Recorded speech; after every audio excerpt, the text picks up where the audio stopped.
Beaucoup. J'espère que vous êtes bien installés dans cette belle salle. J'en profite donc pour remercier la mairie de Gramat qui a mis cette salle à disposition. Merci à la mairie. J'en profite pour remercier également la Dépêche qui est quelque part par ici et qui va prendre quelques notes. Elle est quelque part ici, elle est la bienvenue. Merci à Décibel, si j'ai bien suivi, qui ont aussi diffusé l'information pour la conférence de ce soir. Merci au mouvement et aux Gilets jaunes de Gramat qui se sont mobilisés, qui sont en fait à l'organisation de la conférence de ce soir. Et merci à vous tous d'être venus pour voir un peu de quoi il retourne. Voilà, donc j'ai commencé par le merci à tout le monde. Ensuite, j'enchaîne avec une petite présentation, parce qu'on ne se connaît pas pour le moment. Alors, je suis désolé de vous annoncer que ce soir, ça sera moins bien que les autres soirs, parce que normalement, je fais ça avec une amie qui est malade. À force d'enchaîner les conférences, le boulot et tout ce qui va avec, ça fatigue un peu. Bref, elle n'a pas pu venir ce soir, ce qui sera beaucoup moins bien parce qu'elle est partie, on avait tout un tas de jeux de scène, bref, incroyable. Je vais être seul à assumer ces parties également et à me renvoyer des blagues à moi-même. Merci d'être réceptif. On va essayer de faire en sorte que ce soit informatif mais aussi sympathique. Donc voilà, Florence Courtin ne sera pas là ce soir. C'est une amie qui travaille avec moi sur ce sujet du coup depuis quelques temps, quelques semaines. Alors, donc je me présente, je m'appelle Samuel, je suis dessinateur dans le dessin animé et dans la bande dessinée. D'ailleurs, vous trouverez bientôt ma bande dessinée dans les bacs. Petite publicité au passage. Ça, c'est la première fois que je fais ça. Parce que Florence n'est pas là. Je vais mâcher peut-être un peu plus. Donc voilà, je suis dessinateur. Autant dire que je n'ai rien à voir avec un conférencier. Je n'ai jamais fait ça de ma vie. Il y a 2 mois, le mouvement des Gilets jaunes commençait à prendre déjà pas mal d'ampleur. Moi, je m'y reconnaissais sur les principales revendications. Avec cette amie Florence et quelques autres aussi, on s'y est donc intéressé de plus en plus. Essayer de voir ce qui en sortait, ce qui me semblait important. Et ce qu'on cherchait aussi à comprendre, c'était le point commun qu'on pouvait trouver éventuellement entre toutes les revendications. Elles étaient nombreuses, elles me semblaient pour la plupart assez intelligentes et légitimes, et je me demandais quel était le point commun ou le point qui pouvait ressortir éventuellement. Et assez rapidement, le RIC m'a intéressé, nous a intéressés, et c'est comme ça qu'on s'est un peu plus concentré sur ce point-là. On a créé, parce qu'on a l'habitude d'utiliser Facebook, notre premier réflexe a été de créer un groupe Facebook qui s'appelle Référendum d'initiative citoyenne, sur lequel on a décidé de ne poster que des articles en rapport avec ce sujet. Donc ça nous a permis de commencer à recueillir des informations, etc. C'était une première étape. Et un peu plus tard, mi-décembre, on en savait du coup un peu plus. Et on avait autour de nous des amis qui n'étaient pas forcément investis dans le mouvement des Gilets jaunes. Et on s'est dit, on va leur faire une petite soirée, une micro-conférence privée. Ils étaient 12 au grand maximum. Et on a fait comme ça 2 heures à discuter avec eux. Et c'était un bon moment, une chouette expérience. Et du coup, le lendemain, cette amie Florence, ici absente, dit, c'était vraiment super, il faudrait qu'on fasse ça, qu'on le refasse avec plus de monde, en public, parce qu'il y avait vraiment quelque chose de sympathique. Donc c'est comme ça que ça a commencé, notre petit bout d'histoire. Du coup, on a passé ensuite la moitié de nos fêtes à nous renseigner, à éplucher les articles, les conférences, tout ce qu'on peut trouver sur Internet sur le sujet, prendre des notes, etc., essayer de vérifier les infos, vérifier les vérifications, bref, tout un chemin pour essayer de faire ce travail-là, que je vais vous restituer ce soir. Et donc, maintenant que vous me connaissez un peu mieux, je vous remercie d'être là, je vous remercie pour votre attention, et je vous remercie aussi pour votre indulgence, parce que c'est un exercice complètement inédit en ce qui me concerne, et je me suis dit que c'était intéressant de le faire, parce que ça me semblait important d'amener de l'information de qualité, si possible, sur ce sujet qui est quand même pas mal d'actualité, et sur lequel on entend, je dirais, presque tout et son contraire. Voilà, je relis mes notes pour être sûr de rien oublier. Par souci d'honnêteté, je précise donc évidemment, au cas où ça ne serait pas suffisamment clair, qu'en ce qui me concerne, je pense que ce RIC est une bonne chose. Donc même si les informations que je vous amène ce soir sont vérifiées, qu'elles sont justes, et que vous pouvez toutes aller vérifier, j'argumente dans ce sens-là, vous allez bien vous en rendre compte. Et donc je vous invite avant tout à vous renseigner aussi de votre côté, une fois la conférence terminée, bref, évidemment, allez faire votre propre opinion avec tous les éléments que vous aurez éventuellement trouvés ici ce soir. La conférence va se passer en deux parties. On fait je continue de dire on, c'est un vieux réflexe, donc je vais faire une première partie qui dure à peu près 1 heure, durant laquelle je vous donne des informations. J'essaie de brosser en fait tout ce programme que je vais vous détailler juste après. Ça dure à peu près 1 heure.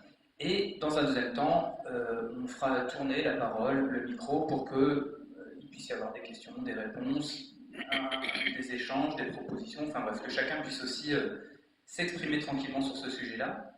Et donc, pour m'aider à ce que cette conférence se passe aussi sympathiquement que possible, je vous invite à garder les questions que vous avez pour vous, éventuellement les noter, non seulement parce que si tout va bien, je vais y répondre au fur et à mesure, et surtout parce que si je n'y ai toujours pas répondu à la fin, ce qui est aussi tout à fait possible, eh ben, il y aura une deuxième partie de 1 heure qui sera dédiée à ça. Voilà. Maintenant que j'ai fait cette introduction de conférence, je fais l'introduction de la conférence. Je ne sais pas si vous suivez, mais vous allez voir, je rentre un peu plus dans le vif du sujet, et avec une citation qu'on entend beaucoup en ce moment.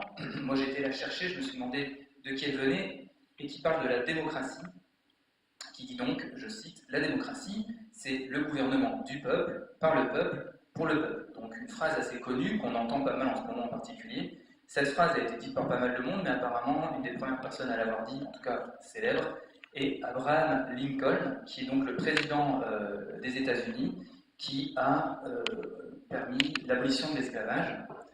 Donc, c'est intéressant voilà, de remettre ça dans ce contexte et de se rappeler, en tout cas de découvrir que pour abolir l'esclavage, il a fallu qu'il réécrive et qu'il touche à la Constitution. Ce qui permet aussi d'introduire un peu la suite des questions qu'on va se poser ce soir autour du RIC. Plus largement, à force de bosser sur le sujet, et ça sera ma conclusion, j'ai vraiment eu cette sensation que réfléchir, travailler sur le référendum d'initiative citoyenne, c'était avoir un travail de réflexion sur la démocratie en tant que telle, et que ça avait aussi ça de très intéressant. À force de faire des conférences, là on en est à la 4e, on en a fait une à Figeac, une à Brive, une à La Capelle, il y a celle-ci, et la semaine prochaine à Villefranche. On se rend compte que le RIC, c'est aussi un super bon prétexte pour se rassembler, débattre, échanger, et ouvrir sur d'autres sujets, parce qu'en fait, il y en a beaucoup d'autres qui sont hyper importants, comme la Constitution, le rapport qu'a la France avec les traités européens, etc. Donc il y a des sujets que moi je découvre au fur et à mesure qui sont hyper importants, et qui sont très liés finalement à ce qu'on pourrait éventuellement faire ou non avec ce fameux RIC. Donc c'est vraiment une porte d'entrée sur plein d'autres sujets, et donc peut-être plein d'autres conférences. Peut-être que ce soir parmi vous, il y a déjà des gens qui sont en train de travailler sur d'autres sujets, je l'espère. Donc avec Florence, on a plongé dans ce sujet, et on a vu plein de choses qui étaient très intéressantes, mais comme on avait en tête que ça ne dure pas plus d'1 heure pour essayer de ne pas perdre l'attention des gens, on a dû faire un tri énorme. Donc vous vous rendrez compte qu'il y a des trous, et on en parlera peut-être à la fin en fonction de vos envies, de vos besoins. On a dû donc faire du tri, mais on a sélectionné, on a gardé ce que vous voyez là ce soir, peut-être pas très bien d'ailleurs, parce que c'est en vert, mais je vais vous le lire. C'est un peu le programme, le menu que je vous propose. Donc, pour ceux qui ne voient pas très bien, hop, je vais vous le faire rapidement. On va commencer par un rapide rappel de vocabulaire démocratique, pour s'assurer qu'on a le même vocabulaire, simplement qu'on utilise les mêmes mots pour parler des mêmes choses. Ça va être très simple, hein. C'est l'objectif. Je vois même qui passe le coup. Wow, c'est que des choses. L'objectif principal, au-delà de faire de l'information, c'était aussi de faire de l'information accessible pour des personnes qui avaient éventuellement jamais entendu parler de ça. Et j'en étais encore il y a 2 mois, donc c'est vraiment l'idée. Donc un petit coup de vocabulaire, un petit coup d'histoire de la démocratie française, parce qu'on se rend compte, en ayant creusé un peu là-dessus, que le combat qu'on mène actuellement, il est sur de nouveaux sujets, mais qu'il fait écho très fortement à d'autres combats qui ont déjà eu lieu, notamment dans notre histoire française, et ça nous a semblé intéressant d'aller... Enfin, on a découvert ça et on avait envie de le partager un peu avec vous parce que c'était vraiment captivant, notamment le combat de droit de vote des femmes. Ensuite, on arrive sur le sujet qui nous intéresse, donc je vous ferai un vrai beau portrait du RIC en toute matière.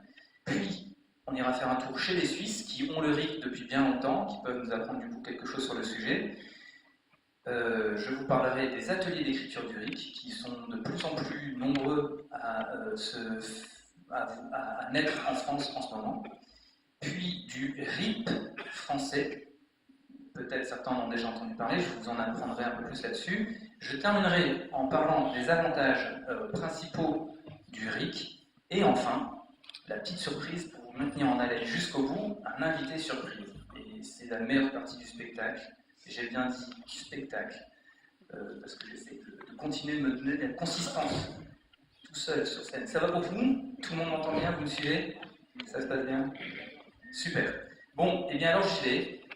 Voilà la première partie, démocratie représentative ou directe. Alors, le vocabulaire. Un petit coup d'étymologie. Démocratie, l'étymologie de ce mot, c'est donc démos, le peuple, kratos, le pouvoir. Donc ça situe un peu l'idée, démocratie, évidemment, normalement, le pouvoir au peuple, de façon très raccourcie, on va respecter ça comme ça. Ensuite, la définition, je vous la donne aussi dans la foulée, la définition de la démocratie. La démocratie est un régime politique dans lequel le pouvoir est détenu par le peuple, sans qu'il y ait de distinction due à la naissance, à la richesse ou à la compétence. C'est le principe d'égalité. Voilà la définition de la démocratie. C'est comme ça qu'on va l'utiliser en tout cas ce soir. Et quand on se penche et qu'on regarde un peu plus près la démocratie, on se rend compte que actuellement sur Terre, on a comme trois grandes familles de fonctionnement démocratique différents. Parce que la démocratie, c'est un concept, hein, donc le pouvoir au peuple, très bien. Ensuite, on trouve un peu des règles du jeu pour mettre ce concept en place. Et donc, il y a ce qu'on appelle la démocratie directe. Il y a de l'autre côté la démocratie indirecte ou représentative. Et entre les deux, il y a la démocratie semi-directe. Directe, semi-directe, indirecte. La semi-directe est appelée aussi éventuellement représentative. La démocratie directe, c'est celle dans laquelle le peuple exerce directement le pouvoir politique, sans représentant. Donc dans un village de 100 personnes, on peut facilement imaginer comment on pourrait s'y prendre. Nous tous ici réunis, on exerce directement notre pouvoir politique en se positionnant à chaque fois par vote, par exemple, sur tous les choix, sur toutes les décisions à prendre. Le système indirect, on va en fait se réunir de temps en temps, voter, plus précisément élire un représentant parmi nous, et ce représentant, en fait, après on lui donne notre pouvoir. On dit à partir de maintenant et jusqu'à 5 ans, 7 ans, peu importe, on te donne notre pouvoir et ça va être à toi du coup de nous représenter aussi bien que possible. Et c'est lui qui va exercer le pouvoir du peuple en son propre nom, du coup d'élu. Et la démocratie semi-directe, c'est une sorte de mélange entre ces deux choses-là. À l'heure actuelle, pour vous terminer de brosser ce tableau-là, toutes les démocraties sont indirectes, à part la Suisse, qui est estimée semi-directe, notamment parce qu'elle utilise depuis bien longtemps le référendum d'initiative citoyenne.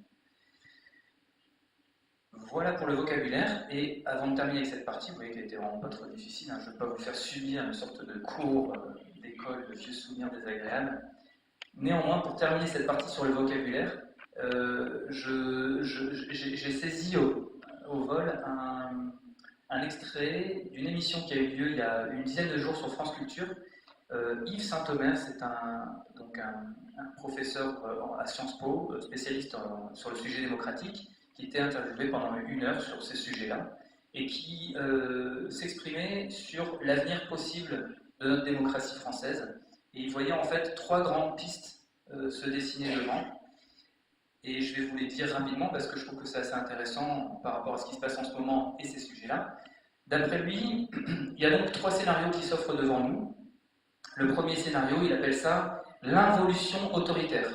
Donc, en résumé, le principe démocratique qui baisse, par contre une autorité qui augmente.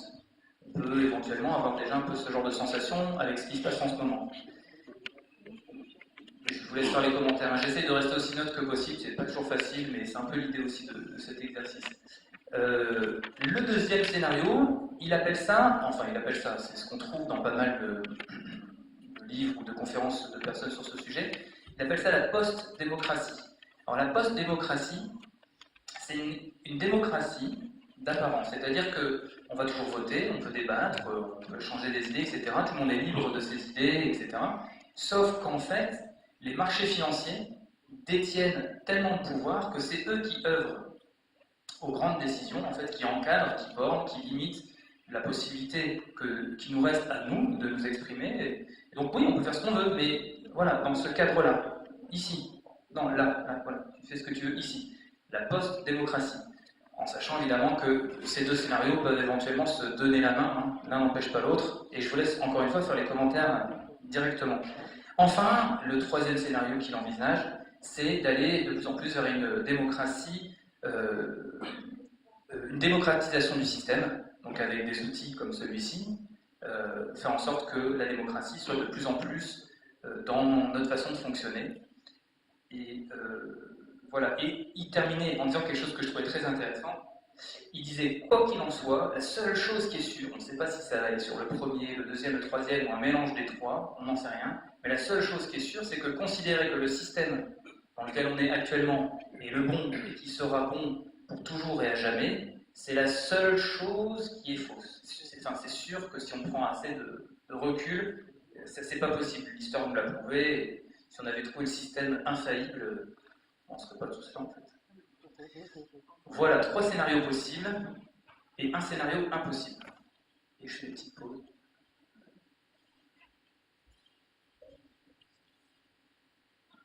Voilà, c'était la première partie. Et maintenant, on attaque l'histoire de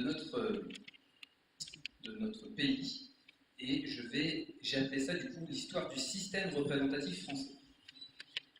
Vous allez voir, enfin moi j'ai découvert des choses que je ne savais pas il y a encore quelques semaines que je trouve vraiment passionnantes et très instructives, surtout sur ce qui se passe en ce moment, sur la manière avec laquelle le pouvoir est réparti.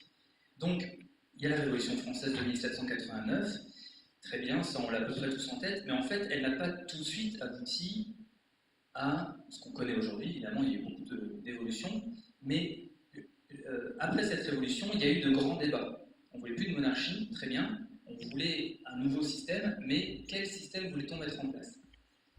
Et donc, à l'époque, il y avait 2 camps qui débattaient, qui argumentaient, et qui n'étaient pas du tout d'accord. Le premier camp, en fait, la figure la plus connue, emblématique, était Jean-Jacques Rousseau.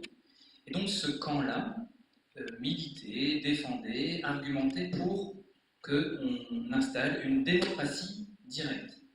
Voilà. Avec le vocabulaire que je viens de vous donner, normalement c'est bon, on sait maintenant de quoi on parle. Donc il était pour que le peuple vote directement pour chacune des décisions, chacune des idées. Et de l'autre côté, dans le camp d'en face, on avait en figure la plus populaire l'abbé Sieyès, qui lui, en fait, revendiquait et défendait le fait de mettre en place un régime représentatif. Et c'est à partir de maintenant qu'il faut commencer à être attentif aux mots. Il parle de régime représentatif. Et il opposait très clairement, et de façon absolument officielle, ce régime représentatif à un fonctionnement de démocratie. Ça n'avait pour lui absolument rien à voir. Je vous lis sa citation la plus connue, en fait, hein, que vous trouverez dans Wikipédia en à peu près 2 secondes et demie. La voici. Les citoyens qui se nomment des représentants doivent renoncer à faire eux-mêmes la loi. Ils n'ont pas de volonté à imposer. Si les citoyens dictaient leur volonté, la France ne serait plus un régime représentatif, mais une démocratie. Et cela n'est pas souhaitable. Voilà cette phrase. Il n'y a pas de complot dans tout ça, c'était très clairement ce qui s'est passé, ces 2 camps qui s'opposaient, etc. Malheureusement, je dois vous annoncer ce soir que le camp qui a remporté la manche, c'est le second. Donc, on est parti sur une base de système représentatif, et comme les mots sont importants, l'histoire avance, etc. Et on a transformé petit à petit les mots de manière à ce qu'on soit un peu plus à l'aise, confortable, et que ça nous convienne davantage. De système représentatif, on a petit à petit parlé de démocratie représentative d'un seul coup, ce c'était un peu plus agréable, on se sentait un peu plus pris en compte dans notre envie de souveraineté populaire, n'est-ce pas? Ou citoyenne en tout cas. Mais dans le fond, dans les mécanismes de fond, c'était à peu près la même chose. Comme on a essayé de faire court, je continue. Voilà le point de départ, en tout cas, de notre République. Et pour info, à l'époque, les deux principales raisons qui étaient avancées par le camp de la BCIS, qui était donc pour le régime représentatif et contre la démocratie, étaient les suivantes. La première raison, c'est que le peuple n'était pas assez intelligent pour prendre des décisions concernant l'État. Si ça fait écho à quelque chose, à ce qui se passe en ce moment, c'est pas pour rien. Et c'est pour ça que ça nous a semblé intéressant. Pour ne pas charger non plus inutilement ce pauvre ABCIS, je dois quand même de préciser qu'à l'époque, une majorité des Français ne savaient ni lire ni écrire, que l'école n'était pas gratuite, pas publique, etc., elle n'existait pas encore, et que la presse grand public d'information était inexistante. Heureusement pour nous, l'école est là, la grande majorité des Français savent maintenant lire et écrire, et les médias, on a tous accès à ces médias sans aucun souci. Donc, voilà la première raison, le peuple n'était pas assez intelligent pour prendre des décisions concernant l'État, et le deuxième argument, c'était que à l'époque, les déplacements se faisaient à cheval, et l'information circulait donc à cheval, et donc pour essayer de maintenir l'unité française et la cohésion dans des décisions importantes, etc., il y avait une nécessité d'une certaine rapidité, et donc c'était un argument qui avait aussi un certain poids, mais pour lequel je peux vous rassurer aussi, nous ne faisons plus les communications par cheval et les informations parfois même trop vite. Bref, ces deux arguments, on peut encore les entendre aujourd'hui, mais ils sont quand même un peu moins de poids qu'à l'époque. Voilà, on va continuer, mais je vous invite à garder en tête que l'histoire de notre système, c'est un système représentatif qui était souhaité et qui s'opposait au principe de la démocratie qui n'était pas souhaitable. Néanmoins, on a cheminé, il s'est passé pas mal de choses, et notamment, il y a eu un combat très important, celui qui a permis d'amener au droit de vote des femmes, qui nous semble à nous tous aujourd'hui assez évident et naturel, mais je vais vous en apprendre de bonnes. À une certaine époque, c'était pas si évident que ça. Et il y a quelques citations qui vont vous faire sourire jaune, voire crisser les dents. Donc normalement, à ce moment-là, je passe forcément la parole à ma collègue. C'est un peu mieux que ce soit elle qui le fait, mais j'ai pas décidé de me déguiser, donc je vais juste changer de place. Voilà, je suis ma collègue. Donc je vais vous parler du droit de vote des femmes. Pour continuer de mettre en perspective ce qui se passe aujourd'hui, notamment autour du RIC, et de la volonté de pas mal de monde dans le courant des Gilets jaunes et dans les sympathisants Gilets jaunes, je vais les appeler comme ça, de redonner un peu plus de pouvoir au peuple et de rendre un peu plus la souveraineté aux citoyens.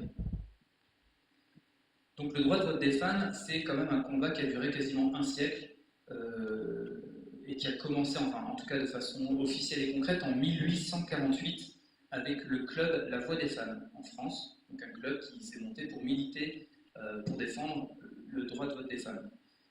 Elles se sont battues autant que possible. Il faut savoir que dans différents pays, les luttes étaient à peu près similaires, enfin, voilà.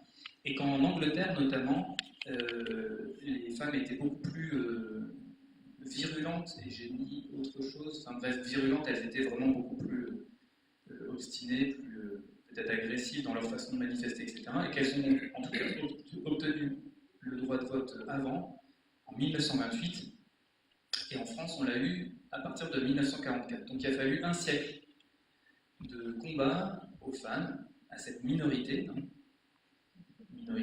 minorité des femmes, d'accord, une fausse minorité, néanmoins, ces personnes-là pour obtenir le droit de vote. Vous avez quelque chose à dire, monsieur ? 1922, Turquie. La dernière fois, on m'a dit en Russie, ils nous ont aussi dépassé. Bref, on n'était pas forcément à la pointe du progrès sur le sujet. Merci, monsieur. Donc, en France, lorsque les femmes manifestaient de façon relativement pacifique, avec des charrettes, brandissant des banderoles et autres, il faut savoir qu'elles ont malgré tout été réprimées, que les arrestations étaient assez courantes, parce qu'il s'agissait quand même de ramener l'ordre public. Encore une fois, si ça fait écho à des choses actuelles, c'est pas pour rien. Et on en arrive à la petite partie des citations pour recontextualiser. Il y avait à l'époque, par exemple, un certain Émile Morlot qui a fait toute une thèse en fait sur la capacité électorale. Et qui, donc, cette thèse permettait à ceux qui étaient contre le droit de vote des femmes d'expliquer pourquoi ils étaient contre. Donc je vais vous en lire un petit extrait qui est d'une croustillance incroyable. Le voici. Les femmes n'ont pas la compréhension de la politique. On a donc parfaitement raison d'exclure de la vie politique les femmes et les personnes qui, par leur peu de maturité d'esprit, ne peuvent prendre une part intelligente à la conduite des affaires publiques. C'est pas mal. Aujourd'hui, heureusement, on a bien avancé là-dessus. Il n'empêche qu'il y a des arguments qui se retrouvent encore, hein, un manque d'intelligence, de maturité, enfin bref, on peut pas, on aimerait bien, mais c'est pas possible. Une autre petite citation, celle-ci d'un sénateur, qui s'appelle Armand Calmel, qui date de 1932. Les voici. Nous sommes disposés à accorder aux femmes tout ce que leur sexe a le droit de demander, mais en dehors de la politique. Donner le droit de vote aux femmes, c'est l'aventure, le saut dans l'inconnu. Et nous avons le devoir de ne pas nous précipiter dans cette aventure. Voilà ces belles phrases qui étaient dites à l'époque et qui continuent de mettre, je trouve, en perspective ce qui se passe aujourd'hui. Pour terminer avec ce droit de vote des femmes, il faut savoir qu'à l'époque aussi, certains arguments ont été avancés qui continuent de mettre en exergue ce qu'on entend aujourd'hui. Certaines personnes pensaient qu'il ne fallait pas donner le droit de vote aux femmes, car ils considéraient que si les femmes votaient, en fait, elles allaient essentiellement aller voter pour les extrêmes droites ou les extrêmes gauches. Et que vraiment c'était trop dangereux qu'elles votent pour les extrêmes droites ou les extrêmes gauches. Et les arguments pour ça, c'était de dire que les femmes étaient vraiment trop influencées par les curés, et donc elles voteraient extrême droite, ou bien qu'elles étaient vraiment trop sociales, alors elles voteraient extrême gauche. Il ne fallait vraiment pas leur donner le droit de vote. Voilà pour le droit de vote des femmes. Et du coup, on arrive sur le quatrième point qui est le cœur du sujet de la conférence. C'était une introduction assez longue, mais qui, selon nous, avait tout son intérêt. Donc maintenant, je vais vous expliquer un peu plus concrètement qu'est-ce que c'est que le référendum d'initiative citoyenne en toute matière, dont on entend parler en ce moment. Donc, comme vous devez sans doute le savoir, c'est la principale, en tout cas une des principales revendications des Gilets jaunes, si ce n'est la principale. L'objectif, en fait, c'est de redonner au peuple le pouvoir de façon démocratique, directe, intelligente et constructive. C'est quand même un beau programme. L'idée d'un référendum d'initiative citoyenne, c'est de permettre aux citoyens de pouvoir s'interroger sur les sujets qui lui semblent importants. D'accord ? Là, on parle de l'initiative citoyenne, et c'est quasiment le plus important. Le référendum vient à l'initiative des Français, donc nous tous, on se décide que ce sujet-là, il mérite vraiment toute notre attention. On va s'interroger là-dessus. Et les personnes qui vont répondre à ça, ce ne sont pas nos représentants, mais ce sont nous-mêmes, nous tous à nouveau, et en écoutant la majorité. Voilà le principe de base du référendum d'initiative citoyenne. Permettre aux citoyens de se poser les questions qu'ils jugent importantes et d'y répondre de façon directe. L'objectif, ce serait de faire en sorte que ce référendum d'initiative citoyenne en fait, puisse s'appliquer sur toutes les matières importantes, et toutes les matières sans distinction et sans limite. Donc autant l'économie, les questions sociales, fiscales, juridiques, internationales, environnementales, etc. etc. Et donc, de faire en sorte que les peuples deviennent aussi souverains que possible. Alors, on distingue 4 types de référendums. Je vais vous dire rapidement les noms, la manière avec laquelle on les appelle, vous les avez certainement entendus. On parle du référendum législatif, abrogatoire, révocatoire et constituant. Donc, ces 4 types de référendums différents qui sont assez simples à appréhender. Le premier référendum permet de proposer une loi. Le deuxième référendum permet d'annuler une loi qui existait déjà. Le troisième référendum permet de destituer un élu qui ne semble plus convenir en tout cas à la majorité.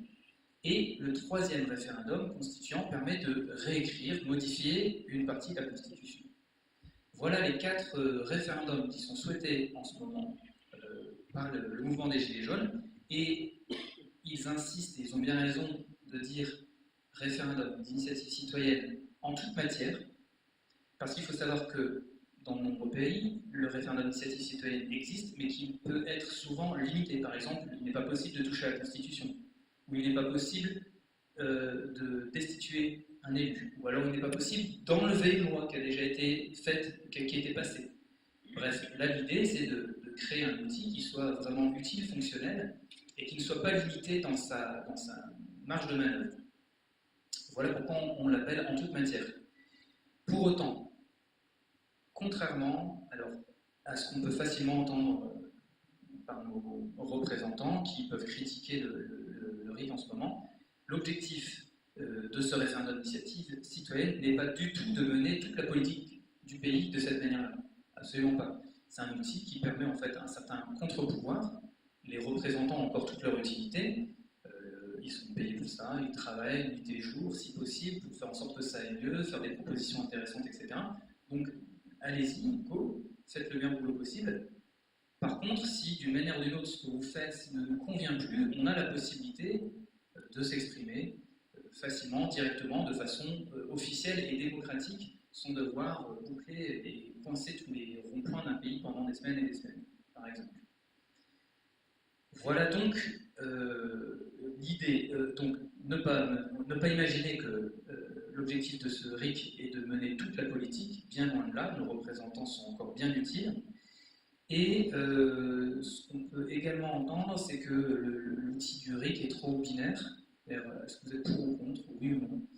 Il faut savoir qu'il y a plein de choses qui peuvent être faites, et notamment, il est possible, dans la manière d'écrire les règles de fonctionnement de ce RIC, de faire en sorte que quand une proposition est faite, et je vais vous en donner un peu plus de détails après sur le comment du fonctionnement de tout ça, il est possible, par exemple, que si un groupe de citoyens fait une proposition, d'accord, pour faire passer un référendum là-dessus, que le Parlement se penche dessus, c'est pas bête ce truc, mais il manque quelque chose, ou ceci ça a été mal fait, on va vous faire une contre-proposition, de manière à ce que quand les Français vont enfin voter pour le sujet en question, ils peuvent être contre, ils peuvent être pour la proposition numéro 1 qui venait, admettons, des citoyens, ou ils peuvent voter pour la proposition numéro 2, qui est une proposition nuancée, différente de la première qui a été formulée. Donc voici par exemple une manière qui existe déjà dans certains pays qui possèdent le RIC, de faire en sorte que l'outil ne soit pas binaire. Il y a aussi pas mal d'autres façons, en fait, simplement dans la manière de poser la question. Ce qu'on appelle référendum simple, c'est est-ce que vous êtes pour ou contre, mais on a aussi le référendum préférentiel, dans lequel on demande aux personnes qui se déplacent de classer par ordre de priorité des propositions. On a le référendum à choix multiple, c'est le titre, hein, à choix multiple, donc on choisit. On a le référendum par notation, donc on note chacune des propositions, et enfin on a le référendum à jugement majoritaire. Donc on peut poser une question, comment jugez-vous cette loi? Et on a 5 manières d'y répondre, très bien, bien, assez bien, passable, insuffisante ou à rejeter. Voilà pour vous en dire un peu plus. Le RIC, le référendum d'initiative citoyenne, n'est pas non plus, il n'est pas quelque chose d'original, de marginal, qui sort comme ça d'un chapeau de quelques hurluberlus. C'est un outil démocratique qui existe déjà notamment en Allemagne, au Venezuela, en Italie et dans de nombreux États américains, et en Suisse. Et c'est pour ça que nous allons faire maintenant un petit détour par la Suisse pour voir qu'est-ce que peuvent nous apprendre nos voisins suisses. Et je passe donc le relais à ma collègue. Merci, Nicolas. Voilà, donc le RIC suisse, pourquoi en parler? Eh bien aussi parce que on entend beaucoup parler du fait que le RIC pourrait être quelque chose qui vraiment déstabiliserait la politique. Or, les Suisses, qui ont le RIC depuis 1848, ça fait quand même un bon moment, on ne peut pas parler d'un État particulièrement instable. Donc ils ont aussi, avec toute cette expérience, le poids en fait, voilà, c'est pas quelque chose qui a été voté il y a 2 ans, et puis ils balbutient encore là-dessus, etc. on peut vraiment profiter de leur expérience. Donc, je vais vous expliquer un peu comment ça se passe de leur côté et comment, un peu plus concrètement, comment ça se passe. Alors, au tout départ, pour qu'un référendum d'initiative citoyenne existe en Suisse, il faut se réunir avec au minimum 7 personnes, 7 citoyens, et au maximum 27 citoyens. Donc on se réunit, on considère qu'il y a un sujet qui semble vraiment important, qui n'est pas traité ou mal traité. On se réunit, on cogite, on bosse le sujet, on se renseigne, etc. etc. L'idée étant de proposer une idée, mais de la proposer de façon aussi aboutie que possible. Donc il y a des allers-retours qui sont faits avec ils appellent ça, malheureusement ma note n'est pas complète, mais il y a un organisme en fait d'État dans la chancellerie qui vérifie avec ce groupe de citoyens que la proposition qui est faite est bien écrite, que ça permet vraiment d'être intégré comme étant une loi, enfin voilà, qu'elle soit complète, que ce ne soit pas juste une question envoyée en l'air comme ça, etc. Qu'elle soit dans sa forme définitive. Donc, premier élément, entre 7 et 27 personnes qui se réunissent, qui travaillent, qui font quelque chose d'aussi sérieux que possible et qui font des allers-retours avec un organisme aussi indépendant que possible qui leur permet de vérifier que leurs propositions rentrent dans les cadres ou en tout cas s'expriment avec le vocabulaire nécessaire pour qu'ils puissent s'intégrer complètement par la suite. Ça, c'est la première grande étape. Ensuite, il s'agit de réunir 100 000 signatures. Alors, ils ont plusieurs référendums, notamment de propositions de loi pour enlever des lois, et ils ont aussi la possibilité de toucher à la Constitution. En Suisse, pour un référendum de proposition de loi, par exemple, il faut réunir 1% du corps électoral en signature. D'accord ? Par contre, dès qu'il s'agit de toucher à la Constitution, comme c'est quand même un peu plus lourd de conséquences, il faut réunir 2%. Donc on passe de 100 000 à 200 000 signatures. Ça se passe à peu près comme une pétition. Ma collègue a en sa possession un document très précieux puisqu'il nous vient directement de Suisse. Et donc en fait c'est une pétition, c'est une feuille en fait sur laquelle on trouve en haut le titre de la loi, l'explication, et puis ensuite on a des lignes avec des noms, des prénoms et une signature, un contact. Donc la deuxième partie c'est une forme de pétition très officielle avec une vérification des signatures, etc. etc. C'est quand même pas fait n'importe comment évidemment.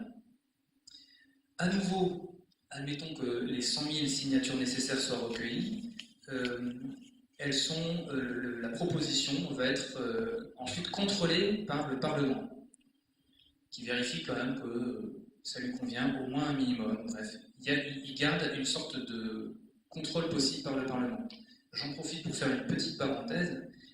Le RIC suisse est intéressant parce qu'il nous permet de savoir comment c'est possible, quelles sont les choses intéressantes à prendre. Ça n'est pas, dans cette forme-là, ça n'est pas le RIC qui est souhaité, attendu par les Gilets jaunes actuellement.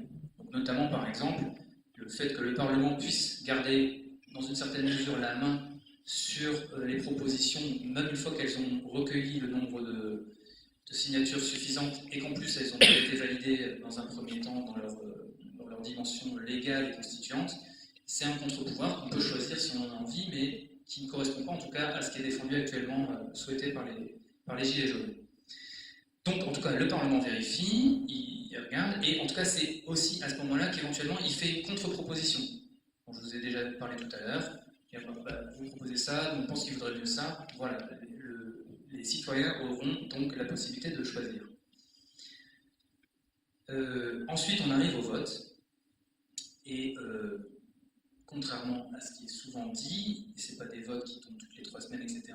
En fait, ils font 4 sessions par an de vote, et à chacune de ces sessions, il y a en moyenne une quinzaine de sujets qui sont abordés. D'accord ? Les votes peuvent se faire en mairie, par correspondance ou par Internet, ce qui facilite encore une fois le travail. Et pour chaque sujet, on trouve un petit livret explicatif que ma collègue a aussi normalement. En fait, il y a une personne suisse qui est venue la voir à une des conférences, elle avait ces documents avec elle, et du coup elle en a fait profiter, ce qui était assez instructif.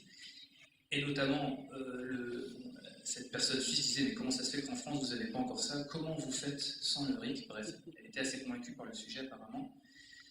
Donc dans ce fascicule, c'est un petit livret, on va trouver la loi complète, on va trouver les arguments pour, les arguments contre, donc en fait chaque partie peut écrire, voilà, on va trouver éventuellement des graphiques, enfin bref, un truc assez complet qui va permettre de compléter ce qu'on aura déjà trouvé sur le sujet, éventuellement dans les médias, etc. Donc ça c'est pas mal aussi comme idée. Voilà, et enfin, une fois que c'est voté, ça vient en vote si le Parlement a été OK. Voilà, c'est ça. Ah oui, donc ça peut ne pas aller au vote. C'est ça. Ah oui. Alors, c'est le RIC suisse. J'avais des pourcentages, je les ai enlevés pour gagner du temps. Sur 100% de référendum, de tentatives de référendum, je crois que c'était 2% qui étaient déboutés par le Parlement. Et ma collègue qui a bossé sur le sujet sait beaucoup mieux que moi quelles sont leurs prérogatives, en quoi ils ont le droit de, etc., etc. Mais par exemple, il y avait une loi qui était proposée sur l'indépendance des médias. Ben, cette loi a été déboutée par le Parlement. C'est peut-être juste pas de bol, ils avaient peut-être de très bonnes raisons, mais juste avec ces quelques informations, c'était quand même assez chiffonnant. Donc en fait, une fois qu'on a fait voter avec ces 4 sessions, si la majorité l'emporte, très bien, bravo, la loi, et dans ces cas-là, la loi, ou le fait d'enlever la loi, bref, ce qui a été voté, est appliqué dans la foulée sans qu'il y ait de nécessité de demander l'avis de qui que ce soit de plus. Voilà, d'ailleurs, donc en 100 ans, de 1911 à 2011, c'est intéressant de voir aussi, il y a eu 284 initiatives. En 100 ans, il y a eu 284 initiatives. C'est-à-dire, officiellement, on est au minimum 7, on propose quelque chose, on lance le processus. Sur ces 284 initiatives, il y en a à peu près la moitié qui ont vraiment abouti à un référendum. Donc la moitié d'entre elles qui n'ont soit pas recueilli suffisamment de signatures, soit ont été mises de côté par le Parlement. Et puis il y avait 2-3 autres raisons qui étaient un peu plus anecdotiques. Et donc voilà, 284 propositions sur 100 ans, et seulement la moitié qui aboutit réellement à un référendum sur lequel on va effectivement aller voter, s'exprimer.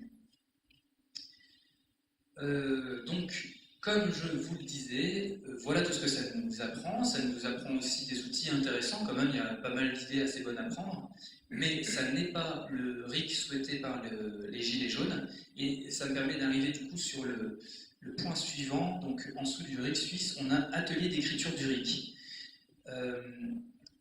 Il nous semble, c'est à moi-même, il y a pas mal de monde, pas mal de conférences qu'on peut voir en ce moment sur le sujet sur Internet, que la meilleure manière d'écrire, parce qu'en fait, le RIC, c'est un principe. Voilà, le référendum qui vient à l'initiative des citoyens. Très bien. Ensuite, il faut inventer les règles du jeu. Comment ça se passe? Est-ce que tout le monde fait comme il veut? Quels sont les seuils? Est-ce qu'il y a des délais? En combien de temps, etc. Il y a beaucoup de questions.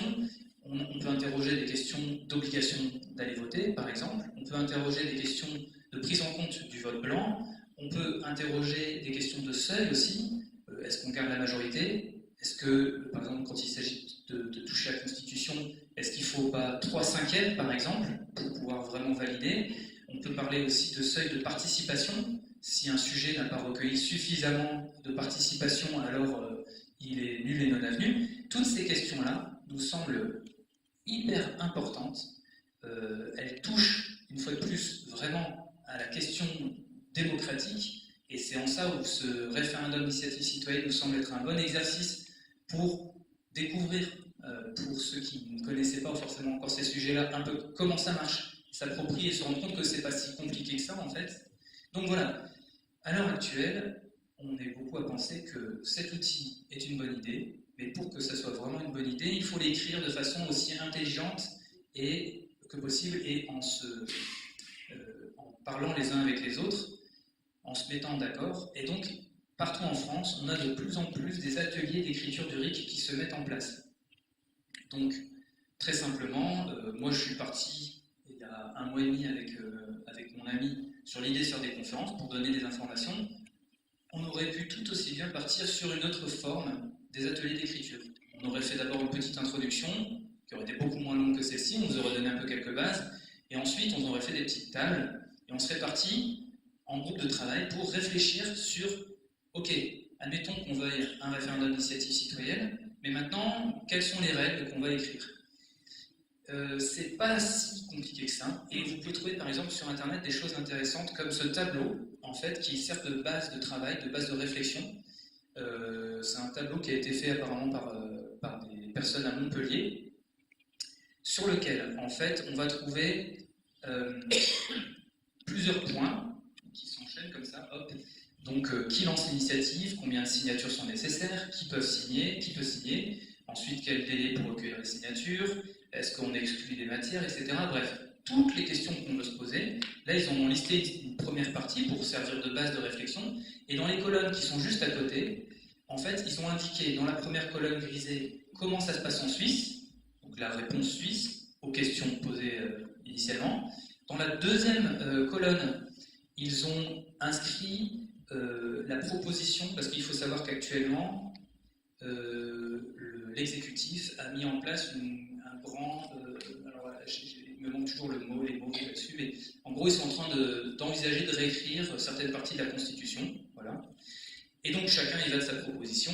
Et il n'y a pas si longtemps que ça, fin décembre, la France Insoumise a fait une proposition de référendum d'initiative citoyenne, en disant, bon, bah, nous on en propose une, on l'a écrite, on l'a réfléchie, elle ressemble à ça. Et donc dans cette colonne-ci, hop, vous trouvez les réponses aux questions qu'on peut se poser, combien de signatures, quel pourcentage, comment on s'y prend. On a dans cette colonne-là la proposition de la France Insoumise, et dans la dernière colonne, on trouve les propositions, les suggestions d'un certain Étienne Chouard, qui est quelqu'un qui travaille sur le sujet depuis assez longtemps, et notamment qui anime pas mal d'ateliers d'écriture de référendum d'initiative citoyenne. Entre-temps, il y a une autre personne politique qui s'appelle Olivier Marleix, c'est marqué dans ma main, il ne faut pas l'oublier, des Républicains, qui a fait également une proposition de référendum d'initiative citoyenne. Donc dans l'idéal, il faudrait que ce tableau soit complété par sa proposition, à savoir que les quelques infos que j'ai à propos de sa proposition, c'est qu'il ne souhaite pas qu'il y ait des référendums constituants, donc qui permettent de toucher à la Constitution, et que le pourcentage nécessaire pour mettre en place un référendum, donc proposé par ce monsieur-là, c'est 10%. 10% des Français, ça fait quand même un gros paquet, et je vais vous en parler juste après. Voilà, donc le référendum d'initiative citoyenne, c'est tout ça. Les Suisses ils ont des choses intéressantes, limitées, et qu'on pourrait améliorer. Et comment les améliorer mieux qu'en se posant, nous tous, la question, en disant, bah oui, moi ça me semble intéressant, mais il faudrait vraiment être sûr que, je sais pas quoi, alors on va mettre tel mot. Et si on est tous d'accord, bah on est d'accord, ouais, vraiment c'est ça, ok, on vote là-dessus. Règle suivante, etc., etc., etc. Voilà comment on souhaiterait que ça se passe pour inventer ce RIC, et sachez pour ceux qui ne sont pas forcément au courant que c'est vraiment, ça se multiplie beaucoup en France actuellement, et que c'est de plus en plus courant, et que ça se trouve d'ici 2 semaines, l'équipe de motivés de Gramma vous proposera peut-être des ateliers d'écriture du RIC. Je leur lance un petit clin d'œil au passage, s'ils avaient envie d'attraper la balle au vol. Donc là, c'était le RIC suisse. On a parlé des ateliers d'écriture, et nous voici arrivés sur le RIP français. R-I-P. P comme Paul, le papa, bref, le RIP français. Parce que quand j'ai commencé à me renseigner là-dessus, quelques personnes vont me dire « Ah, mais nous, on a déjà ça en France, ça s'appelle le RIP, pourquoi faire un truc qu'on a déjà ?» Bon, on a ça en France, très bien, renseignons-nous, allez, on plonge là-dessus. C'était aussi une partie normalement de la collègue, qui connaît bien mieux le sujet maintenant que moi, mais désolé, je vais le faire à sa place. Donc, le RIP est souvent traduit par référendum d'initiative populaire. En fait, ça n'est pas un référendum d'initiative populaire. Ça n'est pas non plus, comme ce qu'on peut entendre parfois, un référendum d'initiative partagée. Non. Pas populaire, pas partagé, c'est un référendum d'initiative parlementaire. Désolé. Et voici comment il fonctionne. Alors, il faut savoir que l'idée du référendum, le principe du référendum ne date pas d'hier, il y a des grands philosophes qui ont des siècles et des siècles qui en parlaient déjà, bref. Ça, je vous ai parlé de ça parce que j'essaie de gagner un peu du temps. Pour autant, depuis au moins 1980 jusqu'à nos jours, tous les partis politiques de tous bords, gauche, droite, extrême droite, centre, ont à un moment donné ou un autre proposé dans leur programme de mettre en place un référendum d'initiative, quelque chose, partagé, citoyenne, populaire, chacun mettait un peu ce qu'il voulait. En tout cas, tout le monde a défendu cette idée à un moment ou à un autre. En 2008, la Constitution a été modifiée pour permettre à ce référendum d'initiative parlementaire d'exister. C'était la première étape, en 2008. Et puis, il y a eu des allers-retours à n'en plus finir. Ma collègue en avait fait le tableau complet, c'est une complexité incroyable. Bref, il a fallu pas moins de arriver jusqu'à décembre 2014, donc il a fallu 6 ans en fait, pour enfin écrire la loi qui permettait d'appliquer ce qui avait été changé dans la Constitution, parce qu'apparemment ça fonctionne comme ça. D'abord on se dit oui, il faudrait vraiment faire un référendum, initiative, quelque chose. Bon, très bien, oui, mais pour ça il faut changer la Constitution. Bon bah, change la Constitution. Mais en fait après il faut inventer les règles, mettre les lois, que tout le monde soit d'accord, on fait des allers-retours entre l'Assemblée, le Sénat, le machin, le truc et le bidule, et enfin, pof, on pond une loi qui permet d'appliquer ce qu'on avait modifié. Il faut tout un chemin, un parcours du combattant presque, ou alors peu de motivation, je sais pas. Toujours est-il qu'il leur a fallu tout ce temps-là. Et donc je vais vous expliquer maintenant comment ça fonctionne. Parce que concrètement, c'est assez simple. Donc, pour mettre en place un référendum d'initiative parlementaire, voilà comment il faut faire. Il faut d'abord que 20% minimum du Parlement vote pour ce référendum. D'où le fait qu'il soit d'initiative parlementaire. D'accord ? Nos parlementaires qui sont, je ne sais pas combien, mais en tout cas 20%, ça fait 185 députés. Il faut que 185 députés signent pour que ce référendum existe. Une fois que ces 185 députés ont voté pour ça, ils vont faire vérifier leur proposition par le Conseil constitutionnel, quand même, petite vérification au passage, et ensuite on va essayer de recueillir les signatures. Donc là, c'est le même principe, c'est le principe de pétition, on est parti, et le nombre de signatures nécessaires est de 10%.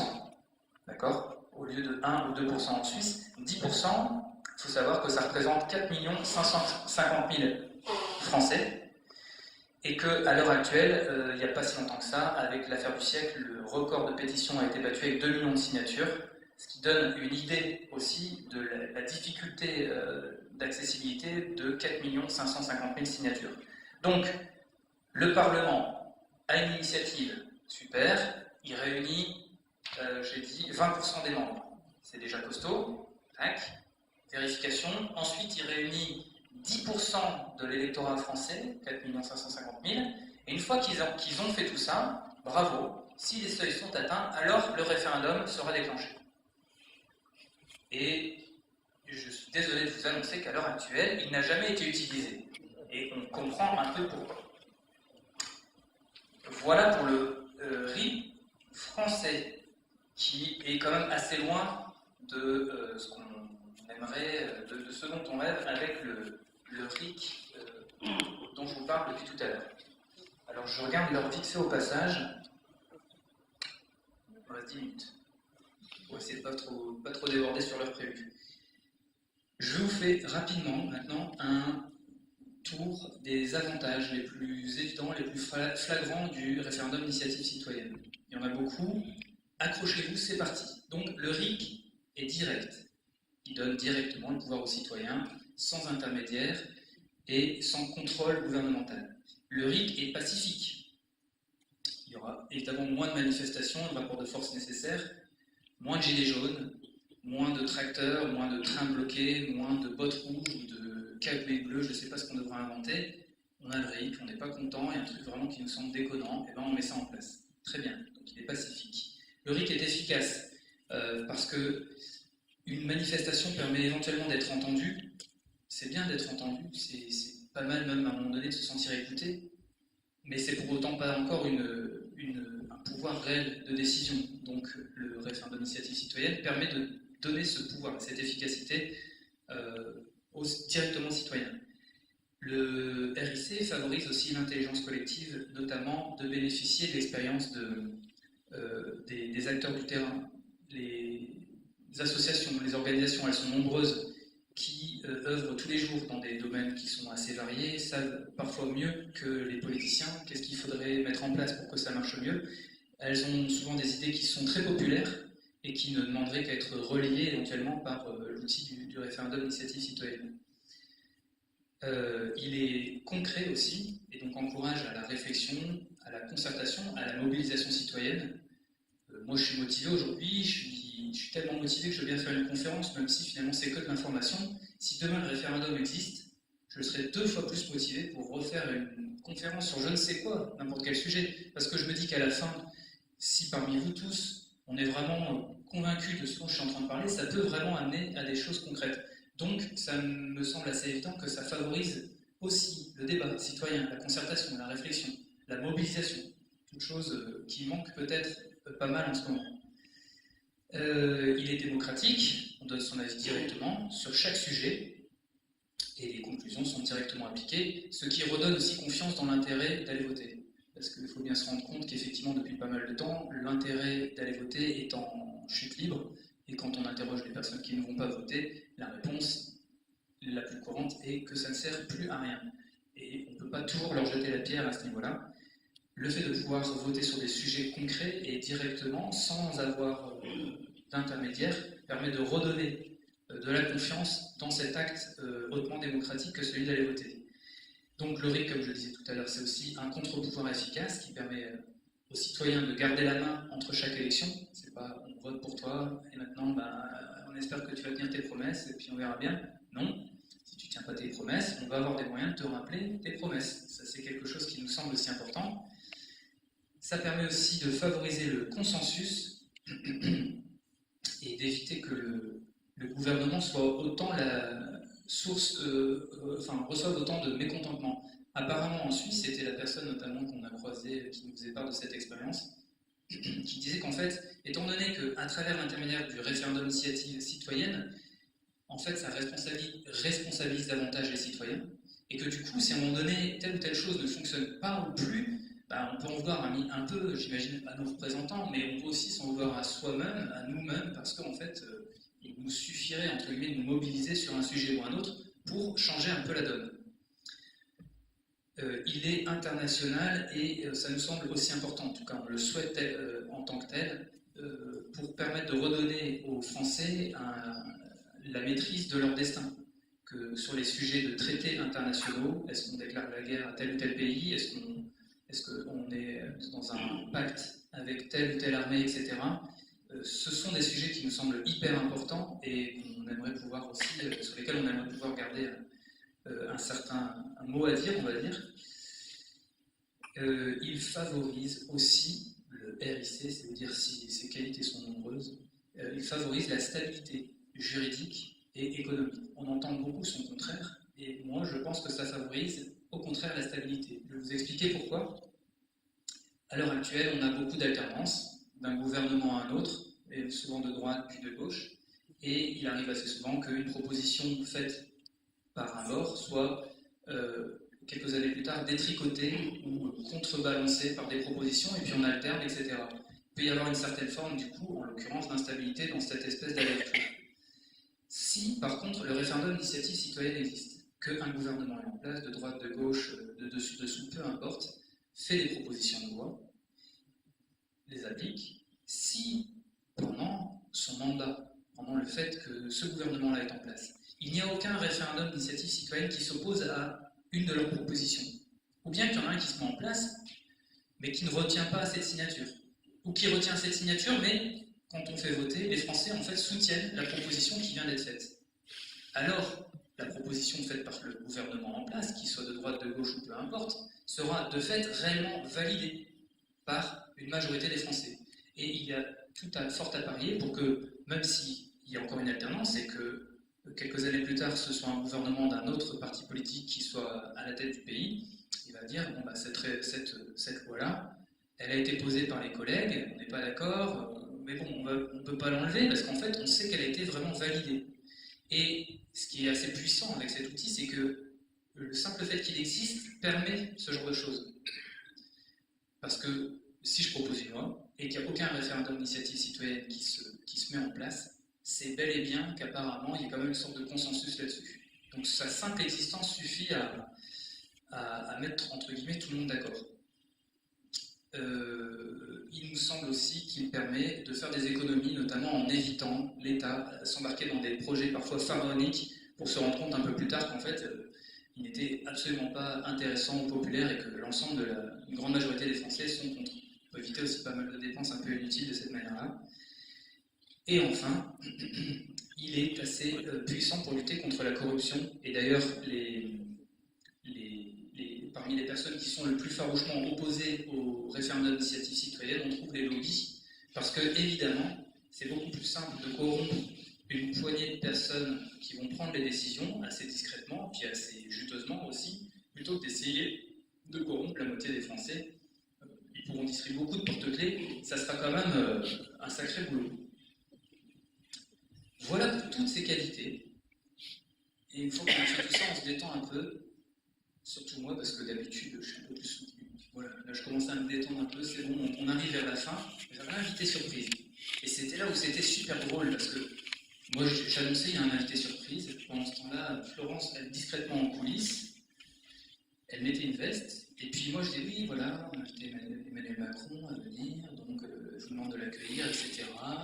Et hop, Florence arrivait avec sa veste. Alors, on a fait plusieurs versions, mais en gros c'est celle-là qui avait eu le plus de succès. Pourquoi on s'amuse à faire ça? Parce que simplement, il y a 2-3 semaines, quand on a terminé d'écrire le contenu de notre conférence, on s'est dit, bon c'est bon, on a dit tout ce qu'on avait à dire, on est prêt, on peut aller faire les conférences. Pas de bol, au même moment, Emmanuel Macron lançait son grand débat. Et il commençait ses grandes conférences de 7 heures, des marathons incroyables. Et pas de chance, bref, je rigole un peu là-dessus, mais évidemment, il a parlé à un moment donné du référendum d'initiative citoyenne. Ça a duré que quelques phrases, mais comme nous on était très à l'affût de ce sujet sur Internet, on a vu les 2 extraits où Emmanuel Macron s'exprimait sur ce sujet. Et on s'est dit, il nous restait 2 jours avant la première conférence, on s'est dit, il faut quand même essayer de faire quelque chose là-dessus, sinon on ne sera pas dans le coup, on ne sera pas dans le vif de l'actualité. Donc on a essayé d'inventer quelque chose, et en fait le principe était tout simple. Ma collègue, ici absente, Florence, avec sa petite veste, relisait, et c'est ce que je vais faire, je vais continuer de me démultiplier, elle relisait les citations, ce ne sont pas des citations, mais bref, les passages de Emmanuel Macron sur le RIC. Et puis moi, hop, je lui répondais, tac, tac, tac, parce que forcément, depuis que je bosse sur ce sujet, je rêve d'avoir en face un Emmanuel Macron, et puis un peu de temps aussi pour pouvoir en parler, vraiment, parce que poser une question à la volée, c'est toujours très frustrant, alors que de pouvoir échanger tranquillement, en étant posé, bien calme et tout, il n'y a pas un animateur télé qui hurle, qui fait applaudir tout le public. Non, on est posé, on est intelligent, on peut s'asseoir, réfléchir et écouter tranquillement. Donc voilà ce que je vais faire. Je vais vous lire sa première phrase, sa première intervention sur le RIC, et puis ensuite je reviendrai et on fera quelques arrêts sur image où je me permettrai de le répondre. Alors me voici devenu Emmanuel Macron, et je vais vous dire ceci. Je ne sais pas encore combien, je ne sais pas bien limiter, hein, donc je ne vais même pas essayer de limiter, on va se contenter du propos. Voilà, Merci mes chers concitoyens, merci d'être là, merci à tous, bravo, bienvenue, Grama, Power. Il n'a pas dit tout ça, hein, je donne un peu de consistance et d'aisance. Alors le voici. On ne doit pas créer une situation de concurrence entre les formes de démocratie. Si on crée un référendum d'initiative citoyenne qui chaque matin peut revenir sur ce que les parlementaires ont voté, alors on tue la démocratie parlementaire. Parce qu'une loi ne me plaît pas, parce que je ne suis pas de cette majorité ou que je veux changer les choses, alors hop, je fais un référendum et je reviens dessus 2 mois après, ou 1 an, ou 2 ans après. Dans ce cas, vos représentants ne servent plus à rien et on tue la démocratie représentative. Quand même, ça donne pas envie. Donc, comme c'est pas mal d'infos qui passent dans cet extrait, je le reprends et je vais le saucissonner pour répondre au fur et à mesure. Sa première phrase dit ceci. on ne doit pas créer une situation de concurrence entre les formes de démocratie. Donc comme on a eu toute cette conférence, on sait vachement bien de quoi il parle.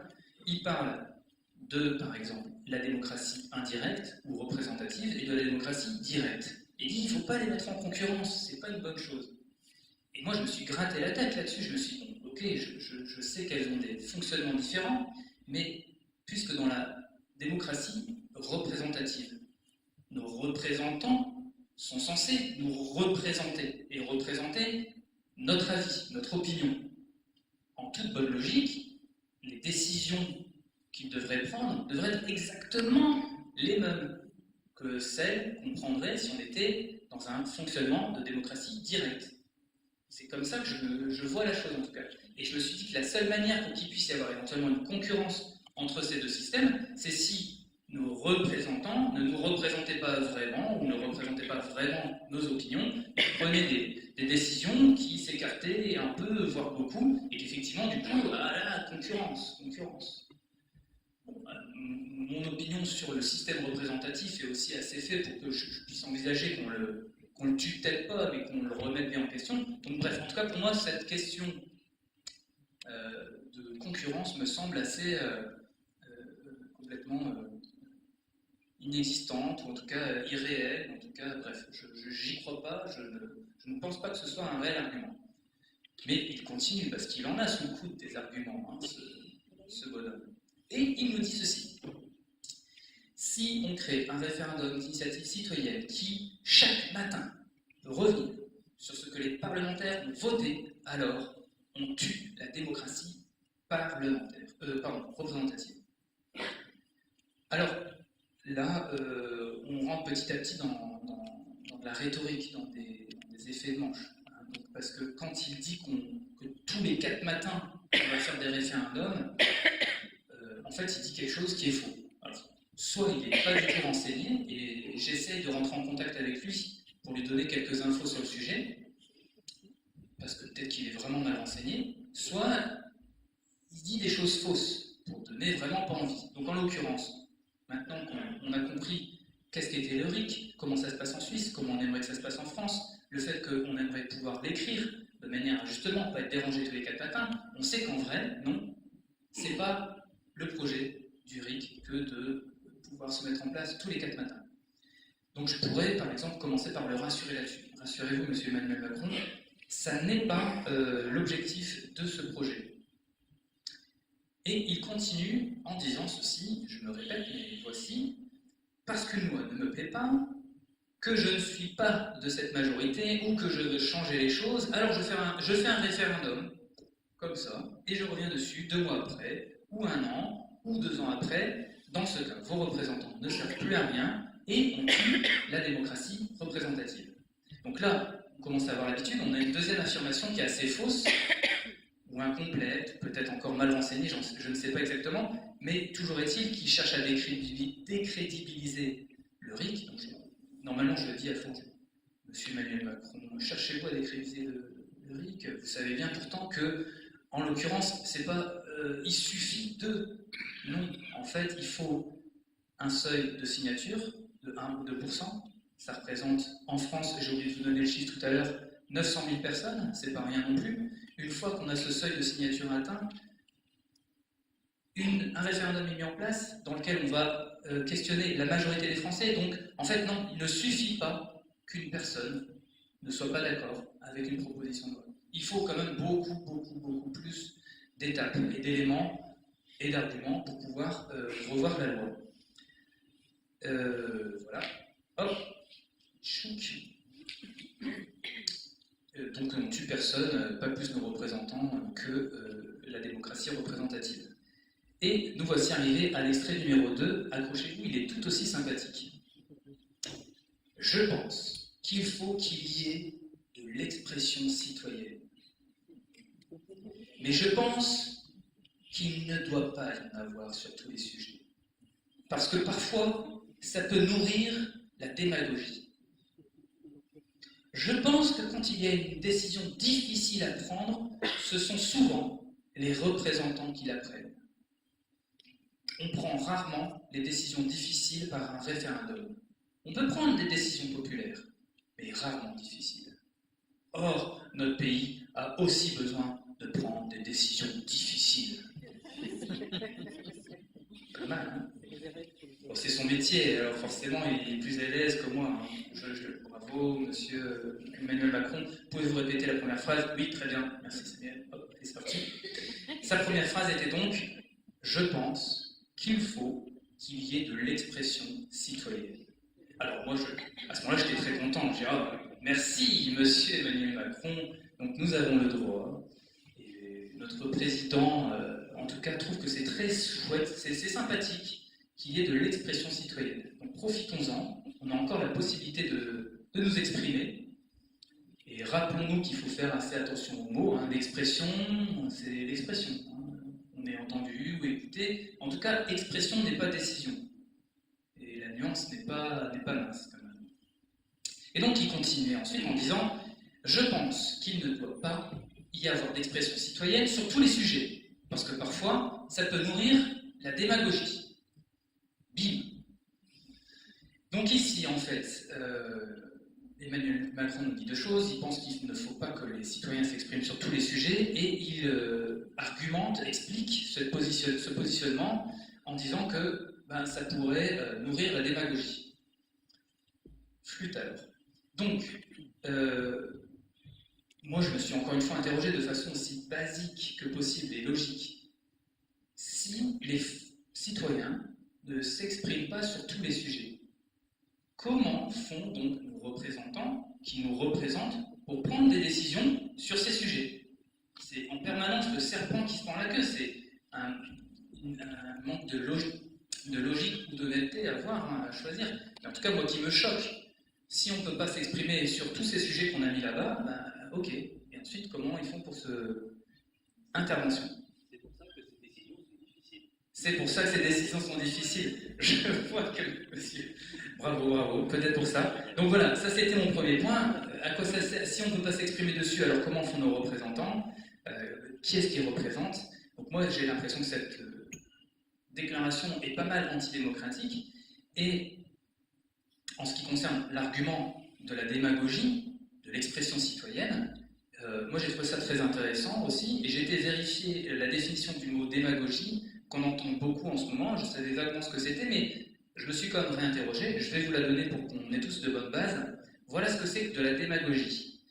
De la démagogie, c'est une politique par laquelle, en fait, on flatte les masses en s'adressant à ses pulsions, à ses frustrations ou à ses craintes pour gagner l'adhésion de cette masse sans chercher nécessairement l'intérêt général. D'accord? Voilà ce que c'est que de la démagogie. Et une fois que j'ai eu cette définition entre les mains, je me suis demandé, mais pourquoi l'expression citoyenne serait-elle davantage démagogue que l'expression de nos politiciens? Pourquoi est-ce que l'expression citoyenne chercherait davantage que nos politiciens à mettre en place des choses qui ne seraient pas dans l'intérêt général? Je ne vois pas non plus... voilà. Et pourquoi nos politiciens useraient-ils moins s'appuieraient-ils moins sur les peurs, sur les pulsions de la masse? Est-ce qu'ils sont plus intègres, plus honnêtes que les citoyens? Je n'en suis pas convaincu non plus. Donc, l'affirmation me semblait complètement antidémocratique, et l'argument peut-être tout autant.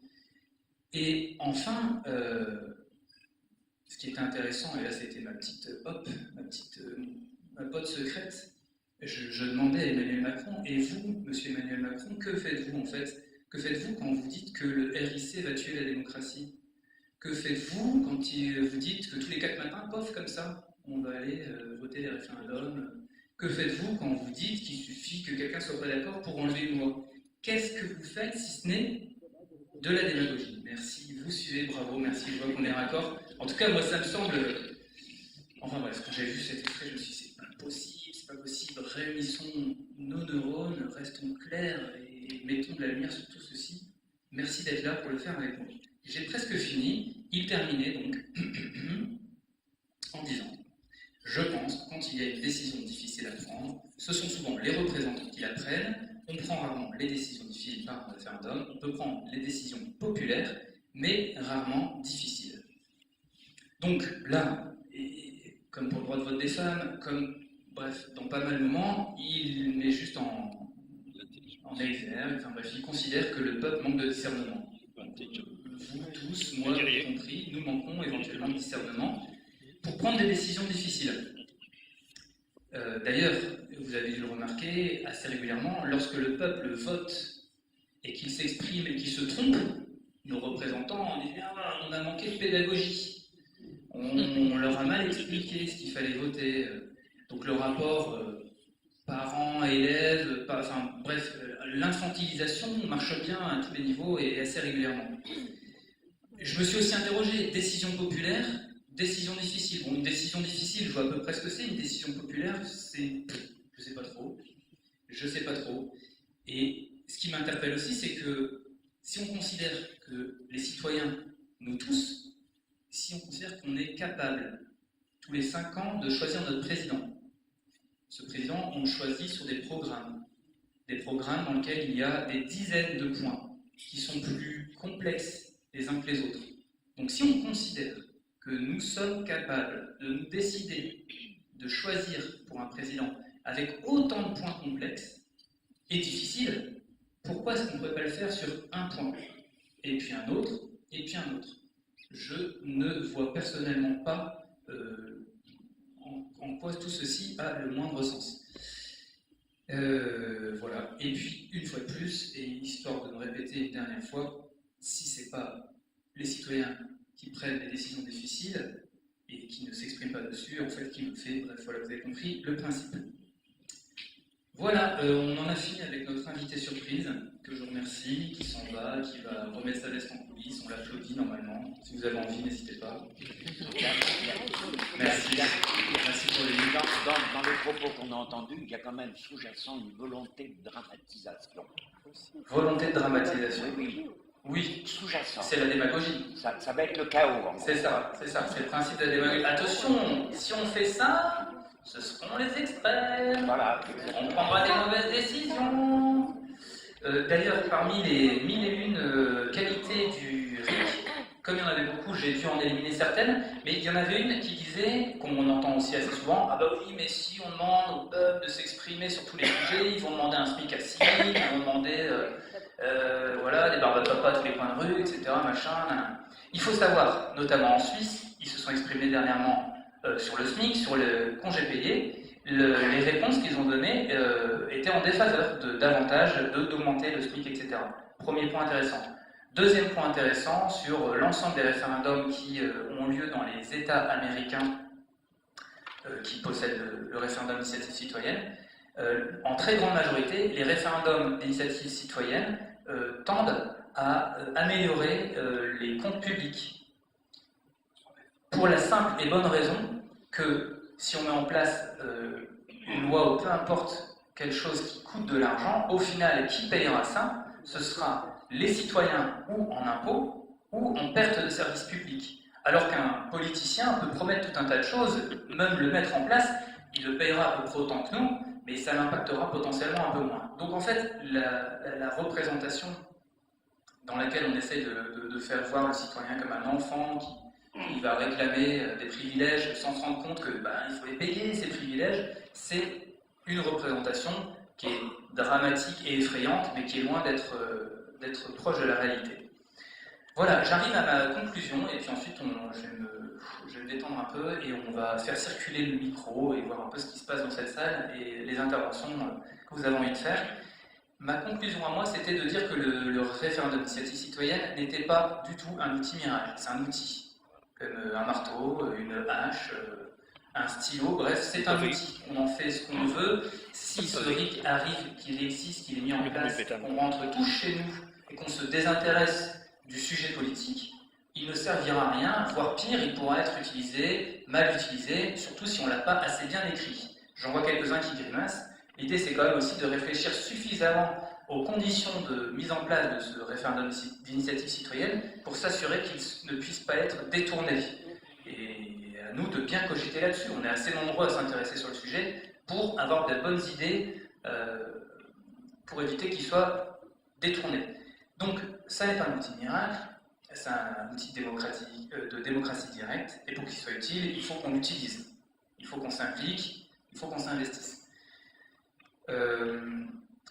Et finalement, et moi, parce que du coup, forcément, depuis 2 mois, je me renseigne là-dessus, j'ai beaucoup de discussions avec des personnes autour de moi, des proches, des amis, de la famille, les fêtes de Noël ont été animées là-dessus. On n'est pas tous gilets jaunes dans la famille. Donc, hop, autour de la bûche, pour ou contre, ouais, mais quand même, on s'entraîne. Si je devais résumer ce sujet, j'ai l'impression vraiment que, en fait, le référendum d'initiative citoyenne nous pose à tous une question toute simple, c'est à quel point vous croyez dans le principe démocratique. Est-ce que vous croyez vraiment, fondamentalement, profondément, entièrement, dans le fait que le peuple est suffisamment intelligent, souverain, etc., mûr, bref, pour être à l'origine des décisions qui gouvernent notre pays. Et je me suis rendu compte, même des amis proches avec qui je partage énormément de choses, que c'était pas si flagrant que ça, que c'était pas si évident que ça. Donc voilà, je pourrais résumer et conclure un peu en disant ça. Maintenant que cette grande question est posée, j'espère qu'elle rebondira en chacun de vous et que vous vous amuserez à dire « Ah, c'est vrai, à quel point ouais, moi je veux bien, mais parce que ce qu'on peut entendre, c'est bah oui, je veux bien, mais seulement si les résultats vont dans ma sensibilité. Ah, mais non, c'est le principe, c'est l'idée de la démocratie. À un moment donné, hop, ah ouais, on était dans le camp de la majorité. Et le coup d'après, ah mince, ils sont plus nombreux à être pas d'accord avec moi. Bah, on n'a pas encore trouvé mieux, et c'est ça la démocratie. À quel point on la valide, à chacun de vous de vous positionner là-dessus. Pour terminer, si vous avez envie de soutenir le RIC et que vous vous demandez comment faire, déjà, comme je l'ai dit en introduction, n'hésitez pas à vous renseigner, à vérifier, à creuser le sujet. Première chose, parlez-en autour de vous, parce que c'est aussi en faisant ça que du coup on va interpeller les uns les autres. Signez les pétitions, il y en a qui ont circulé ici sur Karma, il y en a qu'on peut trouver en ligne, c'est pour l'instant symbolique, une pétition ne sert à rien, une pétition n'est pas un RIC, mais elle montre quand même un certain poids. Il faut savoir que dans les derniers sondages, les Français étaient favorables à 82% pour l'existence d'un RIC, ce qui est quand même largement majoritaire. Et voilà. Dans la suite des choses possibles aussi, si ça vous intéresse, attendez, juste pour ne pas oublier une chose, à savoir que comment on fait concrètement, aujourd'hui, si on veut ça en France, c'est pas nous, les Français, là, à l'heure actuelle, on peut s'exprimer. Et apparemment, on a le droit de s'exprimer sur ce sujet. Pas forcément dans le grand débat. Hein, il n'y a pas eu une étiquette « exprimez-vous sur le RIC », ils l'ont oublié. Moi, j'aurais mis celle-là en premier. Bon, manque de peau, c'est pas moi qui ai fait les formulaires. Mais on peut quand même s'exprimer dessus. Allons-y. Faisons ce genre de réunion autant que possible, échangeons les informations, etc. C'est pas mal, c'est important. Plus on sera nombreux à adhérer à ça, et plus il y aura de chances que ça aboutisse. Mais concrètement, aujourd'hui, on ne peut pas l'écrire, on ne peut rien faire. On n'a pas ce fameux référendum d'initiative citoyenne. C'est là où on se rend compte, une fois qu'on a découvert cet outil, qu'il manque tout le temps. Comment je faisais avant sans marteau? Je me faisais vraiment mal aux pinces, enfin bref. Cet outil nous manque. À l'heure actuelle, on ne peut donc pas l'utiliser. Pour le mettre en place, il faut que les parlementaires se saisissent du sujet. C'est déjà le cas, donc la France Insoumise et puis les Républicains qui ont fait des propositions qui sont assez loin de celles qu'on peut souhaiter. Et donc, c'est à ce niveau-là que ça se passe. Si l'opinion publique est assez massif et que son expression est assez visible, on augmente les chances qu'en haut lieu, nos représentants nous représentent. Voilà. On en est à peu près là. Voilà, dans les idées de choses qui pourraient exister là de façon locale, par la suite, il y aurait éventuellement d'autres conférences sur d'autres sujets. Vous allez voir certainement dans la deuxième partie des autres sujets, il y en a beaucoup. La Constitution, la place de l'Europe, comment on s'en sort, etc.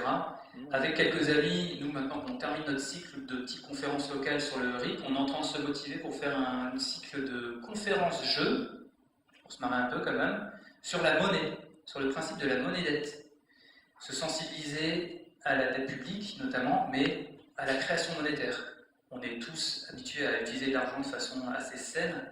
Il faut savoir que la manière avec laquelle l'argent est créé est particulièrement machiavélique et qu'il existe des façons, des monnaies alternatives qui sont beaucoup plus intelligentes et qui permettent une répartition spontanée naturelle des richesses bien plus évidente. Et en fait, il existe des jeux, des personnes qui ont réfléchi pour faire des jeux où, hop, pendant une heure, on simule un marché, en fait, on simule un village, peu importe, et on teste différentes façons d'échanger des richesses. On va tester par exemple le don, le troc, la monnaie dette, comme on l'appelle, donc notre système actuel, et puis un des modèles alternatifs. Et on se rend compte à la fin que vraiment, il y a des systèmes qui ne marchaient pas du tout, et je vous laisse deviner lesquels, et il y en a d'autres qui, par contre, au contraire, facilitaient, faisaient en sorte d'éviter qu'à la fin, il y en ait un qui a réussi à récupérer l'argent de tous les autres. Voilà, donc dans des idées, ce seraient des conférences possibles. Et le plus important, enfin en tout cas, nous avec Florence, on travaille là-dessus en ce moment, sur FIJAC, on essaie de mettre en place des assemblées citoyennes. Donc on a rencontré le maire de FIJAC il y a quelques jours, il est